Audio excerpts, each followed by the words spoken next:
قربانی کیا ہے؟ قربانی یہ ہے کہ میری چڑھتی جوانی تھی، جولانیاں تھی، طاقتیں تھی، ہمتیں تھی، میں دنیا خرید سکتا تھا، میرے اندر ساری صلاحیت تھی، میں دنیا کے ہر فن کا ماہر تھا، میں سب کچھ کر سکتا تھا، لیکن میں نے اپنی ہر چیز اپنے محبوب کے نام کر دی۔ یہ قربانی ہے۔ جس نے اپنی خواہش پہ پیر رکھ کے کچھ کیا اس نے قربانی دی ہے صاحب۔ قربانی بڑی ضروری چیز کا نام ہے، اور جو قربانی دینا سیکھ جاتا ہے وہ بچ جاتا ہے۔ کتیا 6 بچے جنم دیتی ہے لیکن قربانی نہیں نہ دیتی بچوں کی، تو ریوڑ نہیں بنتے، اجڑ نہیں بنتے۔ بکری 2 بچے پیدا کرتی ہے اور سال کے بعد ہزاروں بچوں، لاکھوں بچوں کی قربانی دیتی ہے، پر پھر بھی جدھر جاؤ بکرے ہی بکرے نظر آتے ہیں۔ جو قربانی دینا سیکھ جاتا ہے نا، یزید نے کوئی قربانی نہیں دی، اس لیے کوئی شخص بھی کھڑا ہو کے نہیں کہتا، حالانکہ 14-15 بیٹے تھے یزید کے، کوئی بھی کھڑا ہو کے نہیں کہتا میں اس کی نسل میں سے ہوں۔ امام حسین نے ساری قربانی دے دی۔ ایک زین العابدین بچے تھے، پوری دنیا میں اللہ نے سید عطا فرمائے ہوئے ہیں۔ جو قربانی دینا سیکھ جاتا ہے وہ بچ جاتا ہے۔ ہم نا قربانی کیا، ہمارے پاس تو اضافی شے وہی دینے کو تیار نہیں۔ جب آپ تیار ہی نہیں تو سودا ہی نہیں کر، آپ نکلے ہی نہیں میدان میں، تو حاصل کیسے ہو؟ حصول تو تب ہوگا نا جب آپ کوئی انویسٹمنٹ کریں گے، تو آپ انویسٹ ہی نہیں کر رہے تو بھائی آپ نے پودا ہی نہیں لگایا تو پھل کیسے ملے؟ قربانی نہیں دی تو وہ درجہ کیسے ملے؟ اس کے لیے تو قربانی ضروری ہے۔ اب تمام صحابہ کی زندگی پڑھ لیں، حضرت ابو بکر سے لے کر حضرت بلال تک، یہ سارے قربانی والے ہیں۔ آپ تمام اولیاء کی صفت پڑھ لیں، حضرت غوث اعظم، جیلانی، داتا علی اجویری، خواجہ معین الدین، یہ سب قربانی والے لوگ ہیں۔ قربانی دیتے رہے تو بچے ہوئے ہیں۔ ان کے جو ساتھ تھے وہ بھی قربانیوں والے تھے۔ قربانی حصہ ہے طریقت کا، قربانی ضروری ہے، اور ہمارے صوفیاء تو کہتے ہیں جس شخص نے تصوف میں آ کے قربانی نہیں دی۔ بزرگوں کے پاس ایک شخص آیا، غالباً خواجہ نظام الدین محبوب الہی کی بات ہے، میرے ذہن میں نام پورا نہیں سما رہا، تو ایک مرید نے آ کے کہا حضور زکوٰۃ کتنی دینی ہے؟ فرمایا 2.5%۔ تھوڑی دیر کے بعد حضرت نصیر الدین چراغ دہلوی آ گئے، کہا حضور اللہ کے راستے میں کتنے دینے ہیں؟ فرمایا 50%۔ ایک ساتھی قریب بیٹھا تھا، اس نے کہا پہلے کے لیے 2.5% کا فتویٰ تھا، اس کو کہہ دیا دے دے۔ چند منٹ گزرے تو حضرت امیر خسرو بھی آ گئے، کہا حضور زکوٰۃ کتنی دینی ہے؟ فرمایا جو ہے سارا ہی لے آ، تیری 100% ہے۔ تو وہ ساتھی جو قریب بیٹھے تھے اس نے کہا بابا فتوے علیحدہ علیحدہ ہیں۔ فرمایا فتویٰ ایک ہی ہے، بندے علیحدہ علیحدہ ہے۔ فتویٰ ایک ہی ہے، مجھے پتہ ہے کون کتنے دے سکتا ہے، وہ جس کو میں نے 2.5% کہا ہے وہ بھی جا کے حساب کتاب کرے گا، اس نے 2.5 بھی پورا نہیں دینا۔ فرمایا جس امیر خسرو کو میں نے کہا نا سارا لے آ، اس کا دل کرے گا میں اپنا مکان بھی توڑ کے لے آؤں۔ میں نے فتویٰ ایک ہے، بندہ دیکھ کے بات کی ہے۔ بھائی قربانی نہیں ہے، اظہار ہی نہیں ہے، جذبہ ہی نہیں ہے، ہمارا مزاج ہی نہیں ہے۔ لیکن نا یہ اب ایک تو شریعت کی قربانی ہے نا، یہ تو اس پہ بھی لوگ بڑا سوچیں گے، اس پہ بھی لوگ بڑا سوچیں گے، فتوے پوچھتے پھریں گے کہ جی میرے اوپر تو ابھی میں نے تو 15,500 قرضہ دینا ہے، دوں کہ نہ دوں، کون سی دوں؟ فتوے پوچھیں گے، دینے کی دفعہ فتوے پوچھیں گے اور لینے کی دفعہ چھٹی، جو آتا ہے آنے دو۔ کبھی لینے کی دفعہ بھی فتویٰ پوچھنا صاحب کہ یہ مجھے اتنا مال آ رہا لے لوں کہ نہ لوں؟ وہ لے لیا، قابو کر لیا، جب دینے کی باری آئی تو فتویٰ احصار کرے، اور احصار صفت ہے مسلمان کی، یہ احصار کرنے لگتا ہے تو بچنے لگ جاتا ہے، اس کا فائدہ ہونے لگ جاتا ہے، قربانی دینے لگ جاتا ہے تو بچ جاتا ہے۔ کسی نے کہا تھا سن اے مسلمان، یہ نقطہ فیض قرآنی میں ہے، عظمت و اسلام اور مسلم صرف قربانی میں ہے۔ اگر تو جینا چاہتا ہے تو قربان ہو، اپنے مزاج میں قربانی۔ اور ایک عیسائی اسکالر تھا امریکہ کا، صرف ایک حدیث پڑھ کے مسلمان ہو گیا، کلمہ ہی پڑھ گیا۔ حدیث کیا ہے؟ جنگ یرموک ہے۔ تو 7 صحابہ زخمی ہیں، چور چور زخموں سے لیٹے ہوئے ہیں، گرمی بڑی شدید ہے، العطش العطش، پیاس پیاس پیاس پکارے ایک صحابی۔ ایک آدمی دوڑا دوڑا آیا، پانی کا برتن ہاتھ میں ہے، اس کے منہ کے قریب پانی کیا تو قریب ایک اور زخمی نے کہا میں بھی پیاسا ہوں۔ زخموں سے چور چور شخص نے، میدان میں پڑے ہوئے آدمی نے کہا یار پہلے اسے پلا دو، وہ زیادہ پیاسا ہے۔ وہ کہتا ہے میں جب اس کے پاس گیا، اس کو پانی دینے لگا تو ایک آدمی قریب سے اور بولا یار میرے تو زبان پہ زخم ہے، دوڑ کے آؤ، بڑی پیاس ہے۔ کہتا ہے میں نے پانی کا کٹورا اس کے قریب جو کیا تو چوتھا بول پڑا، میں اس نے کہا ادھر لے جاؤ یار میرا گزارا ہو جائے گا کام چل جائے گا. وہ کہتا 5واں بول پڑا تو چوتھے نے انکار کر دیا میں نہیں پیوں گا پہلے اس کے پاس لے جاؤ. کہتا حد ہو گئی. 7ویں تک میں آیا اور جب میں 7ویں تک آیا تو پہلے نے پھر چیخ ماری. تو فرماتے ہیں وہ 7واں کہنے لگا نہیں ادھر لے جا یار اس کو پیاس زیادہ لگی ہوئی ہے. کہتے ہیں جب میں اس تک گیا تو وہ جام شہادت نوش کر چکا تھا. پلٹ کے دوسرے کے پاس آیا تو وہ بھی فوت ہو گیا. تیسرے کے پاس آیا تو وہ بھی رب کریم کی بارگاہ ناز میں حاضر ہو گیا. 7 شہید ہو گئے. تو پانی کا کٹورا میرے ہاتھ میں رہا. میں کبھی آسمان دیکھتا, کبھی زمین دیکھتا, کبھی پانی دیکھتا, کبھی میں ان 7 شہیدوں کے چہرے دیکھتا. پھر دل میں خیال آیا یہ تو گردنیں کاٹنے والے تھے, یہ تو ایک دوسرے کو قتل کرنے والے تھے, یہ تو خون پینے والے تھے. آج یہ سارے اس لیے کر رہے ہیں کہ سارے محمد عربی کے غلام بن گئے, رسول اللہ صلی اللہ علیہ وسلم کے نوکر بن گئے. وہ کہتا میں نے حدیث پڑھی تو میں مسلمان ہو گیا. میں نے کہا یہ جذبے دنیا دار بندہ پیدا نہیں کر سکتا, یہ جس نے جذبہ پیدا کیا وہ اللہ کا سچا رسول ہے. میرے بھائی اظہار کا مزاج پیدا کریں. قربانی تو نہیں رہی معاشرے میں, اظہار ہی تو نہیں ہے. جب مکے والے مدینے آئے انصار مدینہ تو میرے مصطفیٰ کریم نے فرمایا نہ تمہاری نسلیں ایک ہیں نہ قبیلے ایک ہیں, لیکن تمہارا نبی ایک ہے, تمہارا رسول ایک, خدا ایک, کتاب ایک, تمہارا میری وجہ سے رشتہ ہے. چلو اپنے بھائیوں کے ساتھ اظہار کرو, چلو اظہار کرو. اگر کسی کے 2 مکان تھے تو اس نے ایک اس کو دے دیا جو مکے سے آیا تھا, 2 باغ تھے تو ایک دے دیا, کسی کے پاس ایک تھا تو آدھا بانٹ کے دے دیا, ہر چیز تقسیم کر دی. حالات بدل جاتے ہیں, حالات بدل جاتے ہیں. تلک الایام نداولھا بین الناس, اللہ لوگوں کے درمیان دن بدل دیتا ہے. حالات بدل گئے, بڑا مال غنیمت آیا, بنو نذیر کا علاقہ فتح ہوا تو میرے رسول پاک صلی اللہ تعالی علیہ وسلم نے انصار مدینہ کو اکٹھا کیا. فرمایا بھئی مال اب بڑا آ گیا ہے. 2 باتیں, یہاں تو اس طرح کرتے ہیں کہ میں ان کو کہتا ہوں جو مکے سے آئے تھے کہ جتنی تمہاری جائیدادیں باغ انہوں نے لیے ہیں واپس کر دیتے ہیں تمہیں, اور جو مال آیا ہے وہ بھی تم میں سے آدھا آدھا دونوں کے درمیان بانٹ دیتے ہیں, یا جیسے تمہارا دل چاہے. تمہارے مال بھی واپس کرتے ہیں اور جو وہاں سے مال آیا وہ تمہارے بیچ بانٹ دیتے ہیں, یا اگر تم کہو تو یہ مال ان کو دے دیتے ہیں مہاجرین کو, تمہیں تمہارے مال واپس مل جاتے ہیں. حضور نے پوچھا انصار مدینہ سے, حضرت سعد بن معاذ, سعد بن عبادہ تڑپ کے کھڑے ہوئے, عرض کی محبوبہ میں تو ابو بکر کو جانتا ہی نہیں تھا. حضور مجھے کیا پتا عمر کون ہے, میں کیا جانوں عثمان غنی مولا علی کی عظمتوں کو. محبوبہ میں نے تو تجھے ان کی طرف مسکرا کے دیکھتے ہوئے دیکھا ہے, تیرا جلوہ دیکھا ہے, تجھ سے در در سے سگ سگ سے ہے مجھ کو نسبت. یا رسول اللہ صلی اللہ علیہ وسلم ہم سے مشورہ نہ کریں, آپ اس طرح کریں جو جائیدادیں ہم نے انہیں دی ہیں وہ بھی ان کے پاس رہنے دیں, اور جو مال آیا ہے وہ بھی ان میں تقسیم کر دیں. اس لیے کہ ہمیں تو بس اتنا پتا ہے کہ یہ آپ کے غلام ہیں, آپ کے نوکر ہیں, ہمیں اس سے زیادہ کسی چیز کے کوئی غرض, بس آپ کے غلام ہے, بات ختم ہو گئی. حضور خاموش ہو گئے. صحابہ کہتے ہیں دیر کے بعد ہم نے کہا فیصلہ ہونا چاہیے. فیصلہ پتہ کیا ہوا؟ حضور نے ہاتھ اٹھائے, کہا اے اللہ میرے مدینے والوں پہ رحم فرما, اے اللہ میرے انصار پہ رحم فرما, اللہ ان کے جذبے قبول فرما. بھائی اظہار والی زندگی, وہ کیا بات ہوئی کہ میں نے بڑی قربانی دی ہے تو, اور جب تک تو قربانی نہیں دیتا تو قدر والا نہیں ہوتا. جو چیز قربانی سے حاصل ہوتی ہے اس کی قدر ہوتی ہے, جو چیز مفت میں آ جاتی ہے اس کی کوئی قدر نہیں ہوتی, کوئی قدر نہیں. میں اکثر سوچتا ہوں کہ حضرت خواجہ اجمیری کے خلیفے اجمیر میں بھی تو ہونے چاہیے تھے نا, لیکن ان کے خلیفے اجمیر میں نہیں ہوئے, دلی میں ہوئے. تو میں سوچتا ہوں دلی والوں کے خلیفے دلی میں ہونے چاہیے, لیکن دلی میں نہیں ہوئے, پاک پتن میں ہوئے. تو پاک پتن والوں کے یہاں ہو جاتے. وہ اس لیے کہ قربانی جو دیتا ہے نا, جو دور سے چل کے آتا ہے وہ قربانی کرتا ہے, قربانی دیتا ہے, اس کو قدر زیادہ ہوتی ہے. حضور صلی اللہ علیہ وسلم کے پاس ایک مہمان آ گئے رات کے وقت میں. جب وہ آئے تو حضور نے پوچھا کھانا کھانا ہے؟ تم نے کہا کھانا ہے. جھوٹ اور بھوک کو جمع کرنا منع ہے. کہا جی کھانا ہے. تو حضور صلی اللہ علیہ وسلم نے فرمایا ازواج مطہرات کے گھروں میں پتہ کرو کچھ ہے. حضرت ام سلمہ کے گھر میں پتہ کیا تو کہا یا رسول اللہ 4 دن سے روٹی نہیں پکی. حضرت زینب سے پوچھا تو کہا حضور کئی دن سے چولہا ہی نہیں جلایا.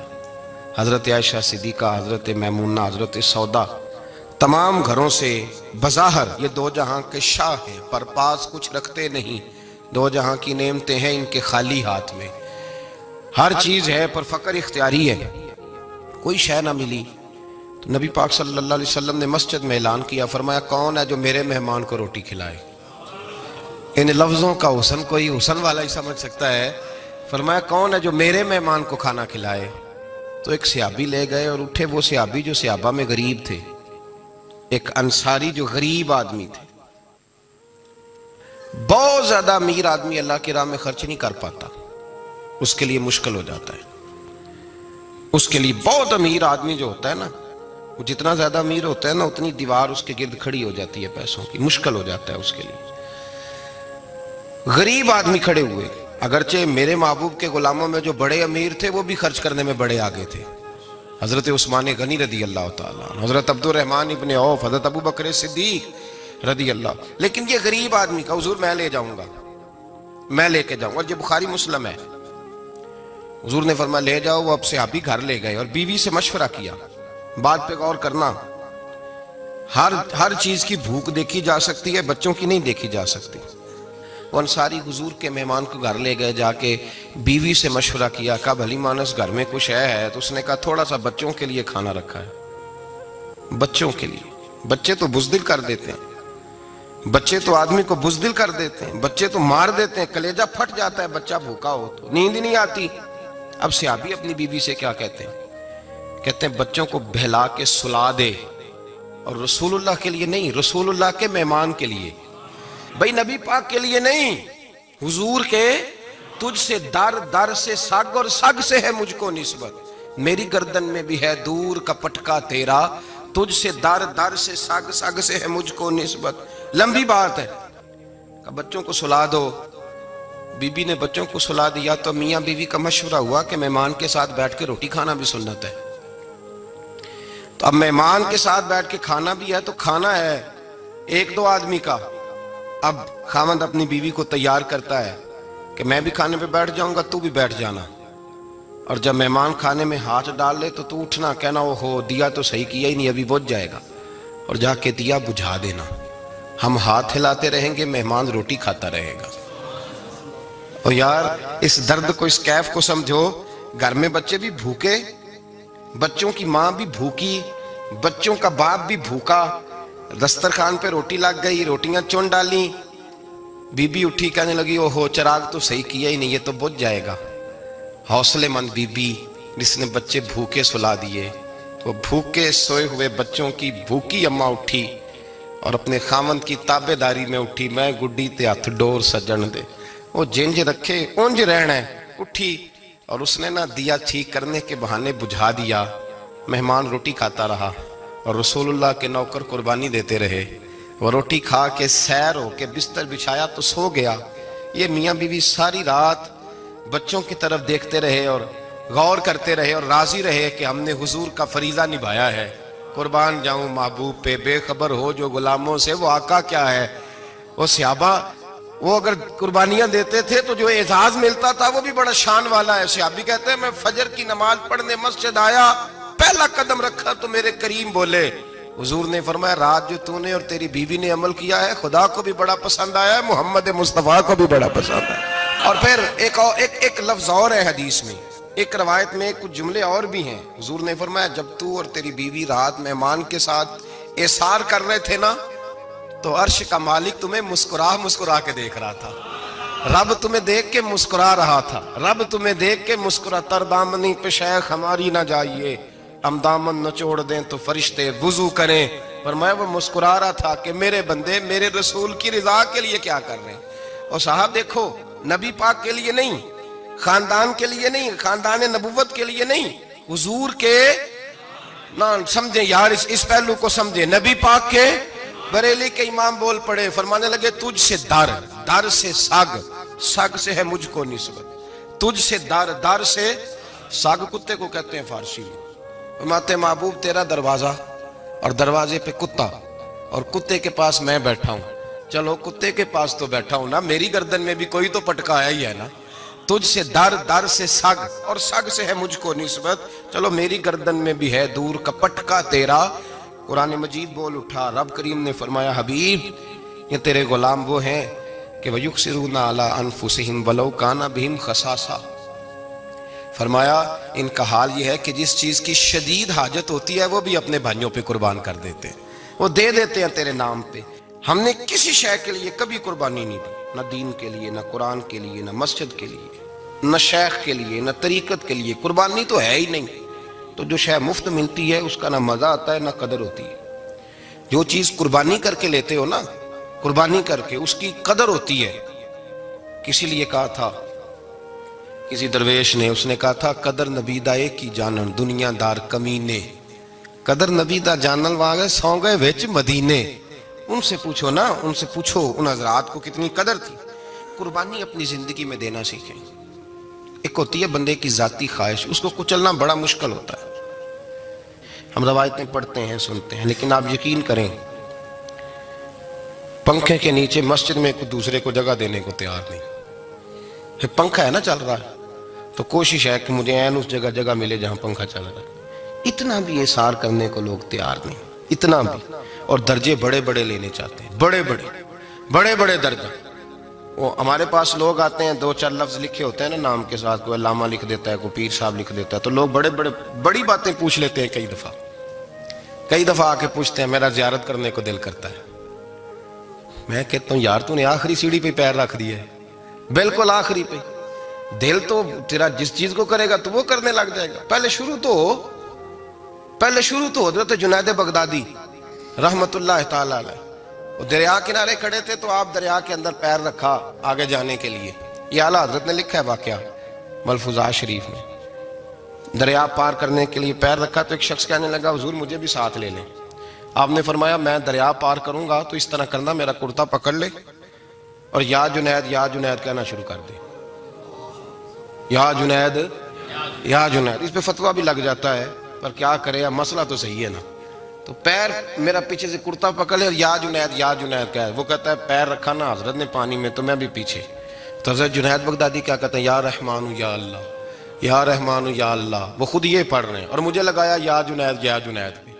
کہتے ہیں دریا میں وہ بھی چلنے لگے تو میں بھی، یوں لگا جیسے پکے فرش پہ چل رہے ہیں۔ کہتے ہیں تھوڑا سا گزرا تو میں نے کہا بابا خود یا رحمان یا اللہ کہہ رہا ہے اور مجھے یا جنید پہ لگایا ہوا ہے، تو چلو میں بھی یا رحمان یا اللہ پڑھتا ہوں۔ کہتے ہیں میں نے یا رحمان یا اللہ کہا تو میں ڈوبنے لگ گیا، دریا میں ڈوبنے لگا۔ تو حضرت فرمانے لگے تجھے کہا نا یا جنید کہہ، کہتے پھر یا جنید کا تو پھر اوپر آ گیا۔ تھوڑا اور جا کے اب شیطان باز تو آتا نہیں، الذی یوسوس فی صدور الناس، یہ جاتا تو دل تک ہے نا، باز تو آتا نہیں۔ دن میں 36 دفعہ تو مشورہ دیتا ہے کہ سیدھی نماز پڑھو، یہ کس چکر میں لگ گئے، روز تو تقریر کرتا ہے۔ کہتا پھر دل میں وسوسہ آیا تو پھر میں نے جا کے کہا کہ یہ مجھے خود یا رحمان یا اللہ اور میں یا جنید۔ پھر میں نے کہا یا رحمان یا اللہ تو پھر ڈوبنے لگا۔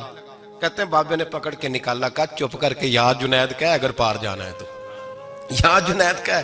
کہتے کنارہ آ گیا تو میرے دل میں خود ہی تھی، وسوسہ تھا کہ بابا تو یا رحمان یا اللہ کہے تو ترے، میں کہوں تو ڈوبے۔ میرے دل میں وسوسہ تھا۔ اللہ والے ادھار تو رکھتے ہی نہیں نا، جو بات دل میں آتی ہے وہ بیان پہلے کر دیتے ہیں، ادھار تو ہے ہی نہیں ان کے ہاں۔ وہ تو کہتے ہیں تجھے بولنے کی گنجائش ہی نہیں دیں گے، تیرا سوال دل میں ہوگا جواب ہماری زبان پہ ہوگا۔ یہ تو چکر ہی نہیں نا، بالکل کوئی کھاتا ہی نہیں۔ رب کریم کا بندہ تو بات ہی وہ کرتا ہے جو کو دل میں لے کے آتا ہے۔